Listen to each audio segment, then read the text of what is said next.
സ്വാഗതം പേജ് 10 സ്റ്റോറീസിലേക്ക്. നിലപാടിൽ ഉറച്ച് നിർഭയത്തോടെ ഇറാൻ, മറുഭാഗത്ത് അനുനയത്തിന്റെ പാതയിലെത്തി ട്രംപ്.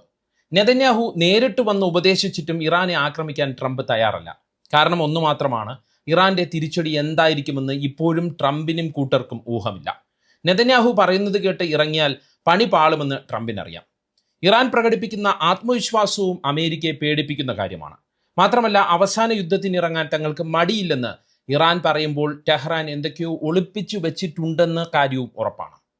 ഇറാന്റെ പ്രവചനാതീതമായ സ്വഭാവവും ട്രംപിന് മുന്നിലെ വെല്ലുവിളിയാണ്.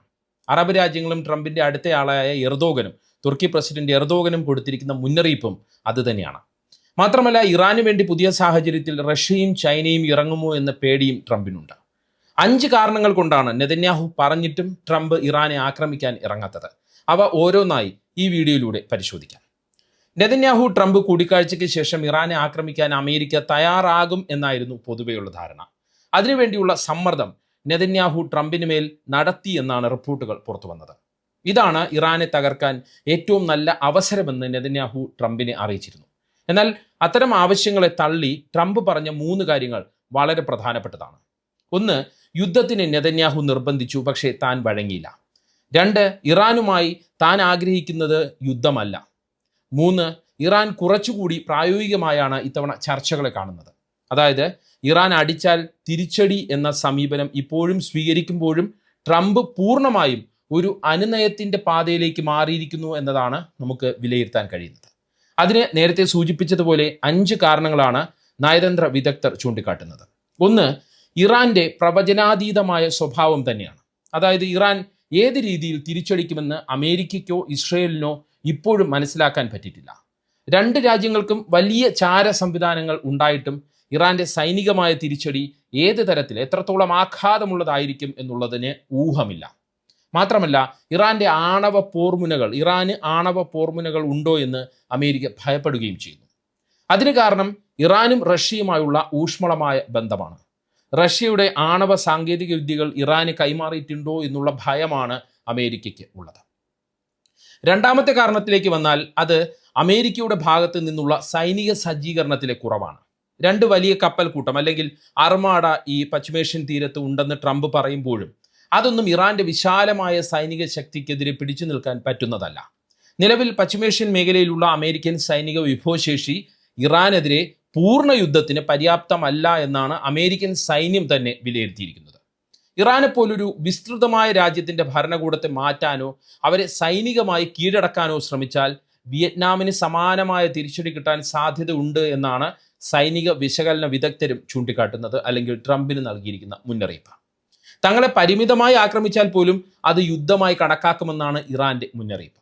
ബാലിസ്റ്റിക് മിസൈലുകൾ ഉപയോഗിച്ച് ഇസ്രയേലിനെയും ഗൾഫ് മേഖലയിലെയും അമേരിക്കൻ താവളങ്ങളെ തകർക്കുന്ന രീതിയിലേക്ക് ഇറാൻ നീങ്ങിയാൽ അമേരിക്കയ്ക്ക് വലിയ തിരിച്ചടി കിട്ടുമെന്നാണ് അമേരിക്കൻ പ്രതിരോധ വിദഗ്ധരുടെ തന്നെ മുന്നറിയിപ്പ്. ഇത് ട്രംപ് ഭരണകൂടം കണക്കിലെടുക്കുന്നുണ്ട് എന്ന് വേണം നമുക്ക് കരുതാൻ. 3ാമത്തെ കാരണം സാമ്പത്തിക ആഘാതമാണ്.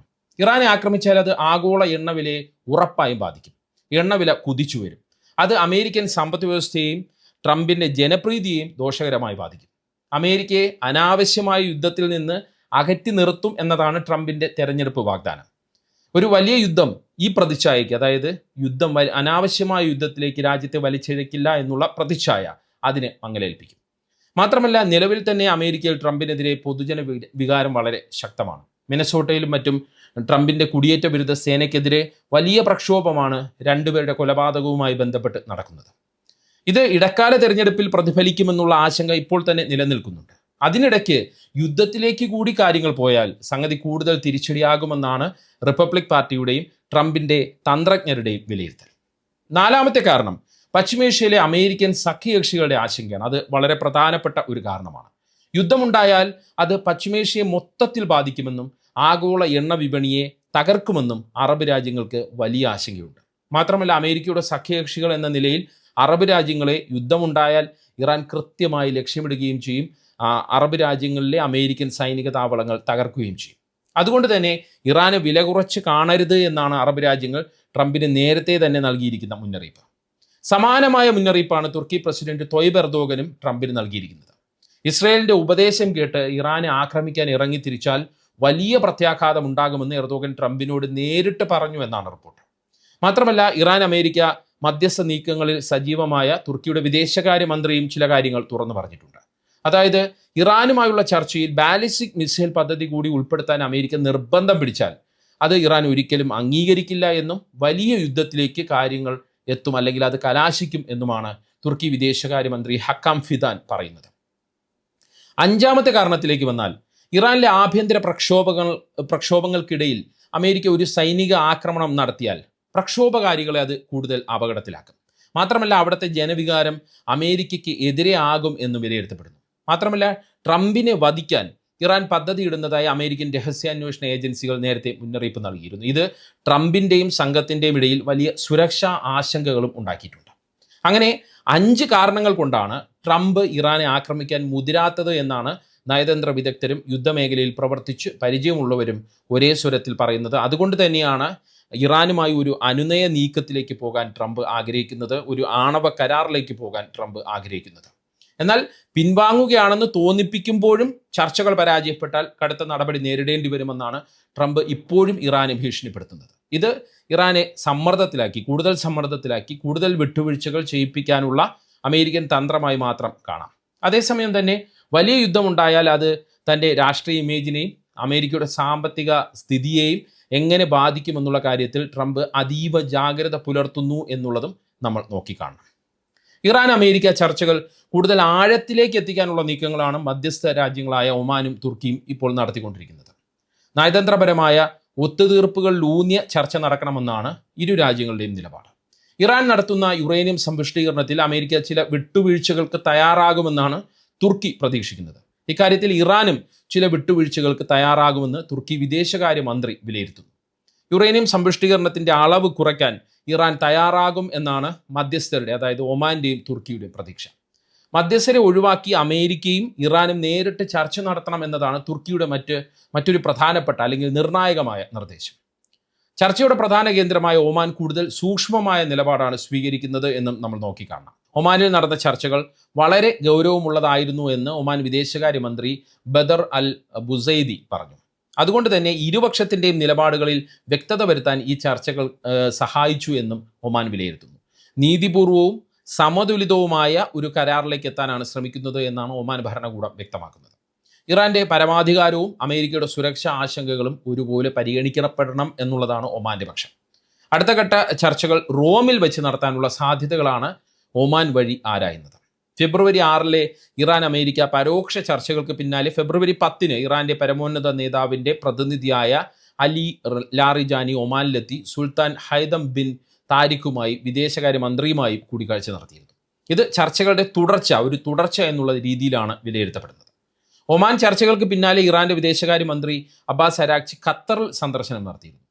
ഇത് മേഖലയിലെ മറ്റ് മധ്യസ്ഥ രാജ്യങ്ങളെ കൂടി വിശ്വാസത്തിലെടുക്കാനുള്ള നീക്കമായാണ് നയതന്ത്ര വിദഗ്ധർ വിലയിരുത്തുന്നത്. നയതന്ത്ര തലത്തിൽ ഈ ബന്ധങ്ങൾ ഊഷ്മളമാക്കാൻ അരാക്ചിയുടെ മികവ് വളരെ പ്രസിദ്ധമാണ്, പ്രത്യേകം എടുത്തു പറയേണ്ട കാര്യവുമാണ്.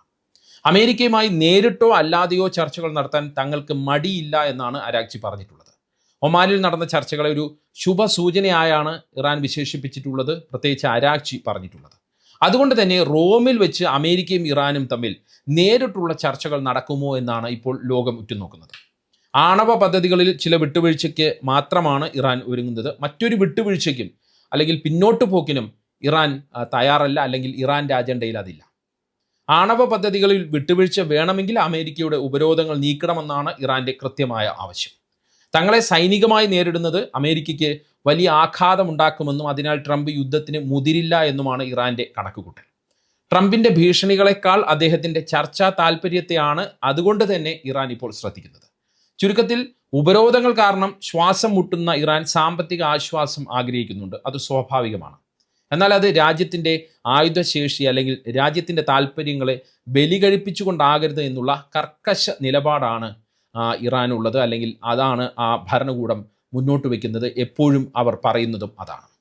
എന്താണ് ഈ വിഷയത്തിൽ നിങ്ങളുടെ അഭിപ്രായം? കമൻറ്റ് ചെയ്യുക. വാട്സപ്പിൽ പേജ് 10 സ്റ്റോറീസ് വീഡിയോകൾ കിട്ടാൻ കമൻറ്റ് ബോക്സിലുള്ള ലിങ്കുകൾ ക്ലിക്ക് ചെയ്യുക.